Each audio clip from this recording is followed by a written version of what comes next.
আসবে। ও তোমরা অনেকে ভিডিও দেখছো কিন্তু লাইক আর সাবস্ক্রাইব করছো না। তোমরা লাইক এন্ড সাবস্ক্রাইব করে আমার বাবার চ্যানেলটাকে একটু আগিয়ে নিয়ে যেতে সাহায্য করো। ক্লাস 12 উপনিবেশিক 3 নম্বর অধ্যায় উপনিবেশিক আধিপত্যের প্রকৃতি, নিয়মিত এবং অনিয়মিত সাম্রাজ্য থেকে এসে শর্ট অ্যান্সার্স এর আগে একটা ভিডিও দেওয়া হয়েছে। এই প্রশ্নগুলো 2025-এ ইম্পর্টেন্ট, আর ওই অধ্যায়েরই আরেকটি পার্ট আজকে, মানে সম্পূর্ণ পার্ট আজকে। এর মধ্যেই এসে প্রশ্নগুলো আসবে। তো বলো, কাউতাউ প্রথা কি?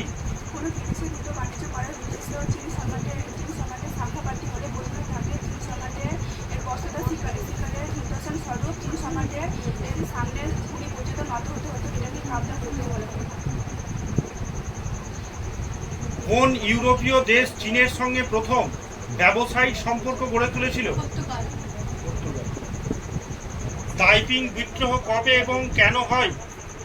তাইপিং বিদ্রোহ 1850 খ্রিস্টাব্দে।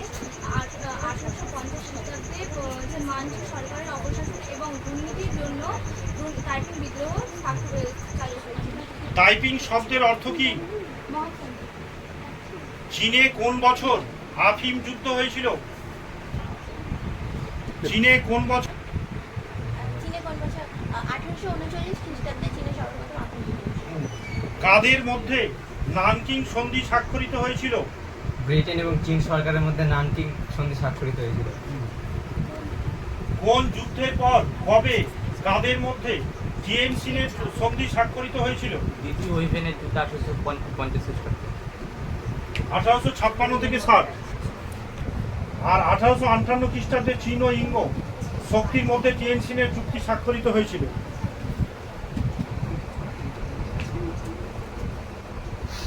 উন্মুক্ত দ্বারনীতি কি আর এর প্রবক্তাকে? উন্মুক্ত দ্বারনীতি কি আর প্রবক্তাকে? চীনে ক্যান্টন বাণিজ্য চীনা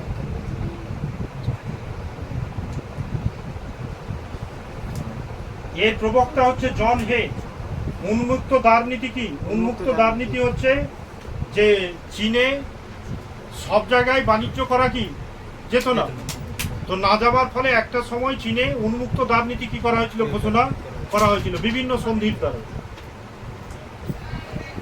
শিমোনোসেকি সন্ধির দুটি শর্ত কি? চীন কোরিয়াকে স্বাধীনতা দান করতে এবং জাপানকে চীন 230 মিলিয়ন ক্ষতিপূরণ দিতে বাধ্য। বক্সার প্রোটোকল কবে সম্পাদিত হয়েছিল? 1901 খ্রিস্টাব্দে। ক্যান্টন বাণিজ্য বলতে কি বোঝো? ক্যান্টন বাণিজ্য বলতে বোঝানো হয়েছে যে বিদেশি বাণিজ্যের জন্য চীনের সমস্ত বন্দর উন্মুক্ত করা ছিল না। সেই জন্য চীনের আদালতে 1759 খ্রিস্টাব্দে তারা একটি নীতি বা নিয়ম তারা ঘোষণা করেন, যেখানে তাদের ক্যান্টন বা বন্দরটিকে খুলে দেওয়া হবে বাণিজ্য করার জন্য। এই যে চীনের যে ক্যান্টনের সঙ্গে যে বিদেশি বণিকদের তারা যে সূত্র অনুসারে যে নীতি তারা চালু করেছে, সেটি ক্যান্টন বাণিজ্য বা ক্যান্টন নীতি নামে পরিচিত। চীনের রুদ্ধদ্বার নীতি কি?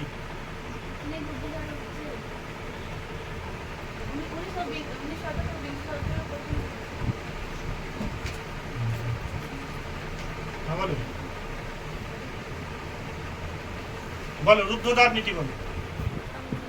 চীনের রুদ্ধদ্বার নীতি হচ্ছে ক্যান্টন বাণিজ্যের পর বৈদেশিক বণিকরা ক্যান্টনে ব্যবসা বাণিজ্য করত এবং